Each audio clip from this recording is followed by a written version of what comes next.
Hi folks, HR Funk here. Back again with the Ruger American Hunter rifle, and in this video I'm continuing my series on my evaluation of the Leatherwood M1000-Pro rifle scope.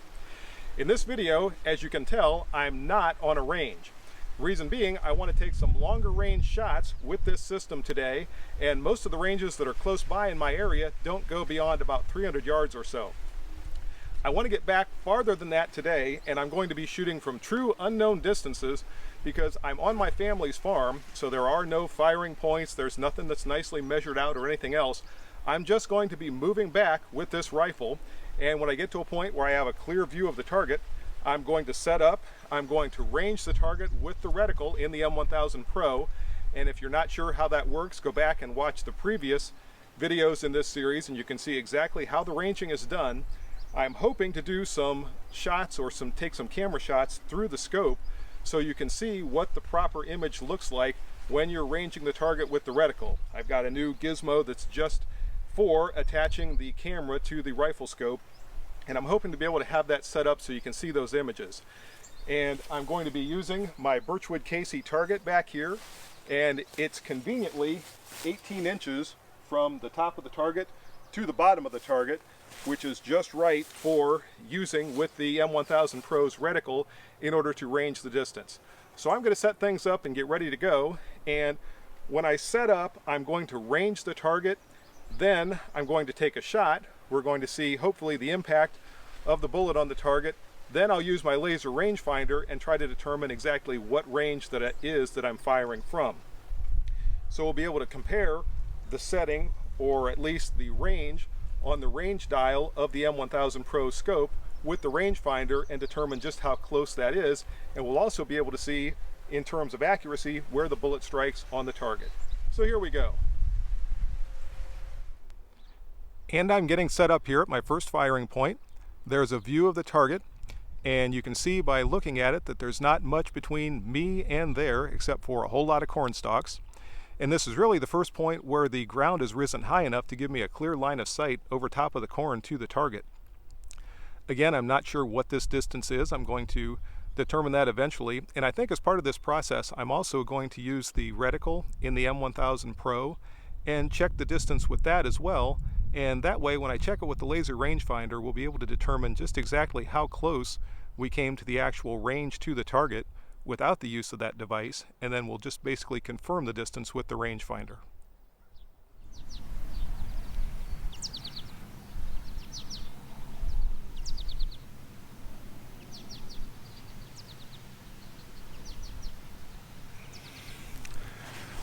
So at this point, I'm set up on the target, and I made a visual estimate on the range to the target of about 375 yards, and the target itself is fairly small in terms of its dimensions, so that makes it a little bit trickier when it comes to estimating the distance just with your eyes.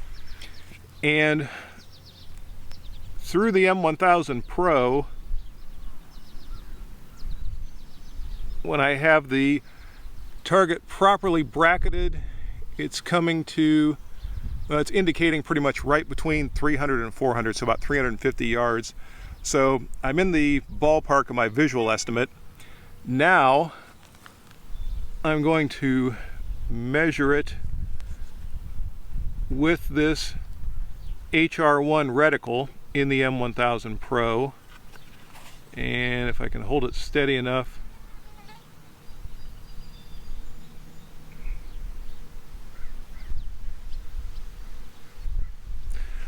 top to bottom is measuring about 4.5 minutes of angle in the reticle. So give me just a minute to do the math on that because I can't do that in my head. Remember, the formula is the size of the target in inches times 95.5 divided by the number of MOA. So I'm going to take 18, which is the top to bottom measurement of the target, times 95.5, and then divide that by 4.5 minutes of angle, and we'll see what the range comes up to with just using the reticle to range it. And after some quick math, calculating the distance to the target using just the reticle computed to 382 yards. So I'm in the ballpark. I'm in that 370-ish yards is what I'm getting from the reticle and my visual estimate. And again, when I properly bracket the target, and I'm going to try to get you a view of this so you can see what it looks like.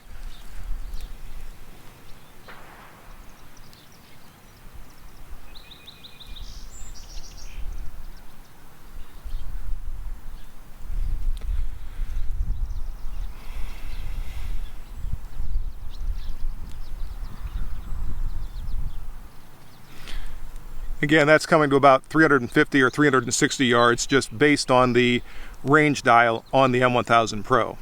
So in just a minute here, I'm actually going to take a shot.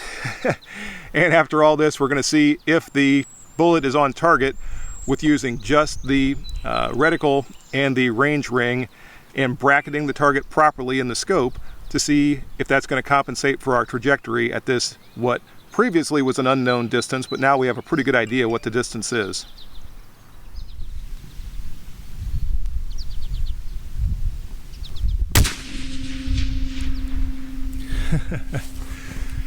And I could hear the target ring from here, so I know that was a hit. Let's go down and take a look at the target and see just exactly where that hit was. Before we go down to the target, I wanted to try to give you a look at this proper bracketing of the target through the scope, and I'm not sure how well this is going to come out. Looking at it on my camera lens right here, I'm not real hopeful. But if I can try to keep it lined up there. If you can see that, the horizontal crosshair should be right at the top of the head, and the tip of that vertical crosshair should be just touching the bottom of the target. And again, through the camera right here, it's difficult for me to see. I'll have to see what it looks like when I get it home and I can see it on the full-size computer screen. And I think we can safely call that a hit. Now, a few things about this shot, folks. First off, all of the explaining and calculating and everything that I did in preparation for this shot would not have been necessary for someone using the M1000-Pro. All they would really have had to do is just drop down into position, bracket the target properly, and press the trigger.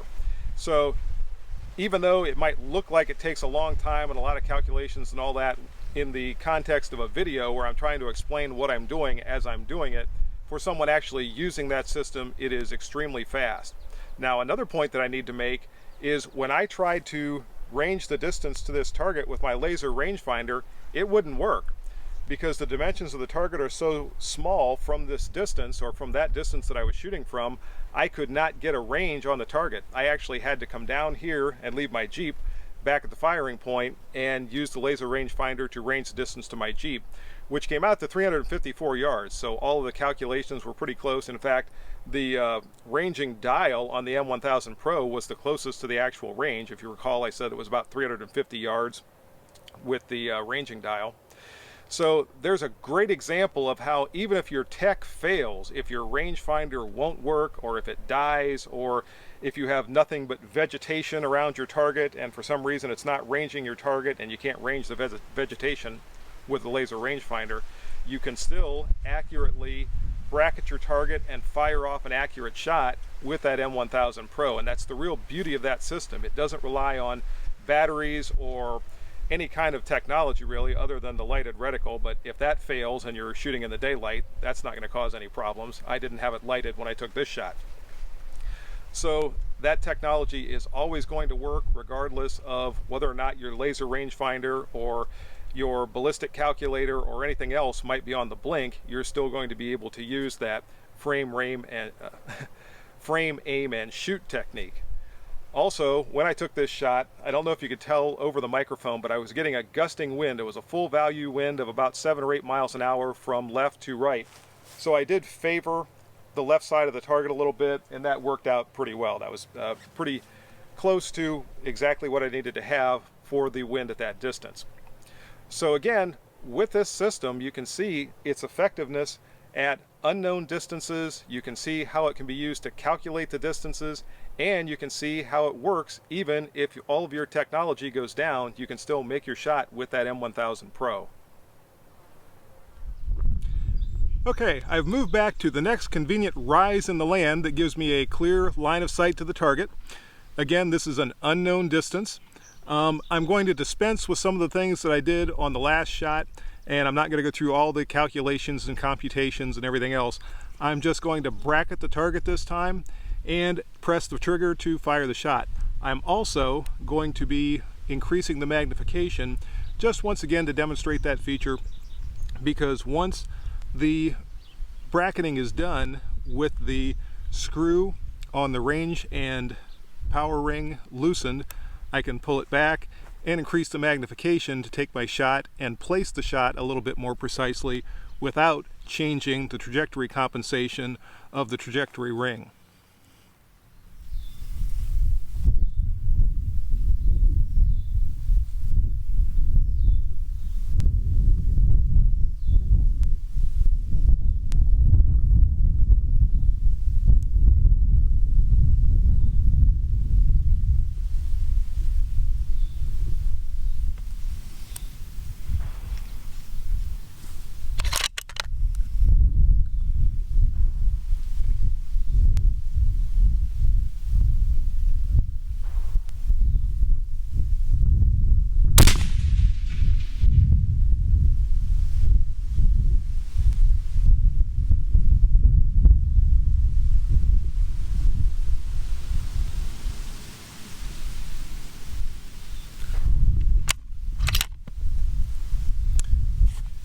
And that appeared to have been a clean miss, but let's go down and take a look at the target. Maybe I just can't see it from here. And no, it turns out it was a hit. Right here, there is an impact on the target, and from the distance I was shooting from, I couldn't hear the target ring and I couldn't see it move, but there is a definite impact on the target that wasn't here the last time. So that's a hit. And I've already ranged the distance, again using my Jeep as the object for my laser rangefinder to focus in on. And the distance came out to 422 yards, and I could not have said with absolute certainty, looking at the range ring, that it was 420-ish yards.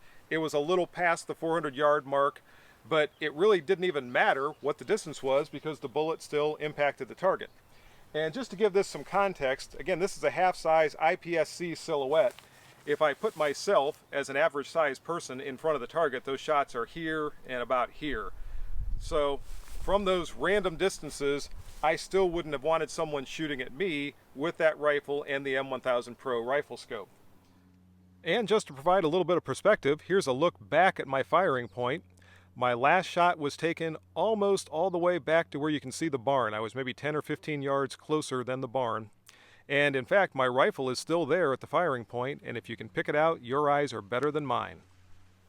Now, one of the things with these two impacts, they're both a little bit high, so what I'm going to do when I get a chance is adjust that calibration ring slightly on the trajectory cam. I'm actually going to move it up probably one hash mark, which will bring this down a little, and for further explanation on that, see my last video on calibrating and the specific use of the 3 rings that are on the M1000-Pro. But I'll make that slight adjustment, but even with where it is now, both of those shots impacted my half-size silhouette from random distances. And with that last shot, again, I just picked the next slight rise in the terrain where I was able to get a clear shot at the target, got into position, framed the target, pressed the trigger, and hit the target. So again, that's the beauty of the M1000-Pro. And that's it for this video. I hope you enjoyed it. If you have any questions or comments, as always, make sure you forward those to me. Remember, if you order anything from Optics Planet, be sure to use my discount code, which is... And if you use that discount code, it's good for 5% off anything you purchase from Optics Planet. See you next time, folks. Until then, good shooting. Bye-bye.